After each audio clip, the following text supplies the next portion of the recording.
जेव्हा युद्धामध्ये सैनिक जखमी होतो तेव्हा त्याचा पहिला प्रश्न असतो, मी वाचणार का? आणि त्याचं उत्तर देतं 92 बेस हॉस्पिटल.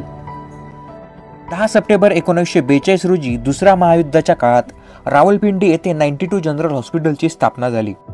ब्रिटिश इंडियन आर्मीच्या सैनिकांसाठी हॉस्पिटल तयार करण्यात आलं होतं, जेणेकरून युद्धात जे सैनिक जखमी होईल त्यांना तात्काळ उपचार मिळू शकतील.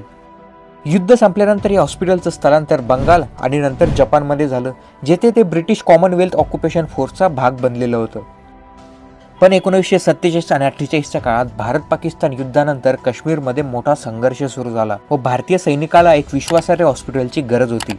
त्यामुळे 2 ऑक्टोबर 1948 रोजी हे हॉस्पिटल श्रीनगरमध्ये स्थलांतरित करण्यात आलं व 28 ऑगस्ट 1970ला याचं नाव बदलून 92 बेस हॉस्पिटल असं ठेवलं गेलं.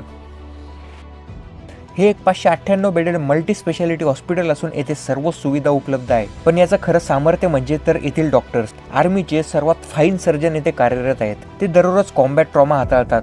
त्यामुळेच तर म्हणताना एकदा का रुग्ण 92 बेसला आला तर तो नक्कीच वाचतो.